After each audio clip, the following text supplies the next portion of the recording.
வணக்கம் மக்களே. தமிழ்நாட்டில் மட்டும் 8 கோடி பேர் இருக்கும். இந்த 8 கோடி பேருக்குமே ஒவ்வொருத்தருக்கும் ஒவ்வொரு தனித்தனி கருத்து இருக்கும். எனக்கு சரின்னு பட்டது உங்களுக்கு தப்பா தெரியும், உங்களுக்கு சரின்னு பட்டது எனக்கு முரண்பாடா தெரியும். அப்படி இருக்கிற பட்சத்தில் முதலமைச்சரா போய் உட்கார்ற ஒரு ஒரு நபர் அவர் எடுக்கிற முடிவு 8 கோடி மக்களுக்குமே கரெக்டா போய் சேரும் அப்படின்னு நினைக்கிறது அது கொஞ்சம் தப்புன்னு தான் நான் நினைக்கிறேன். ஏன்னா என்ன காரியம் செஞ்சாலுமே ஒரு சில செட் ஆஃப் மக்கள் பாதிக்கப்படுறது இயற்கை தான். அந்த பாதிப்போட அளவுகோல் வச்சுதான் அந்த திட்டம் நல்ல திட்டமா கெட்ட திட்டமா அப்படின்றத நம்ம யூகிக்க முடியும். இது கருத்தோட கருத்து மோதுறது அது இயற்கை.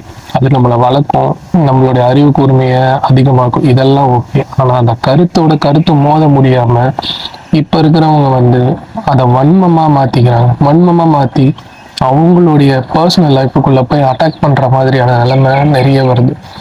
உரிமையில பேசுறது, அசிங்கமா பேசுறது, குடும்பத்தை இழுக்கிறது, பர்சனல் மேட்டரை பேசுறது அப்படின்னு சொல்லிட்டு நேற்று விஜய் சார் பதவி ஏற்கிறாங்க.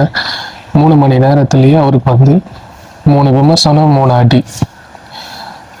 கொஞ்சம் கூட டைம் கொடுக்கல. அவர் இதை பண்ணிட்டாரு, அதை பண்ணிட்டாரு. புரோட்டோகால்ல நடக்கிறதுக்கு கூட விஜய் மேல குற்றம் சாட்டுறாங்க. அது எந்த அளவுக்கு கரெக்டா அப்படின்னு தெரியல. அதுக்கு என்ன 3 விமர்சனம், என்ன 3 அடி அப்படின்றத இந்த வீடியோல சொன்னா லென்த்தா போகும். அடுத்த ஒரு வீடியோல நான் டீட்டெயிலா சொல்லியிருக்கேன். நீங்க பாருங்க, பார்த்துட்டு கமெண்ட் பண்ணுங்க. நன்றி.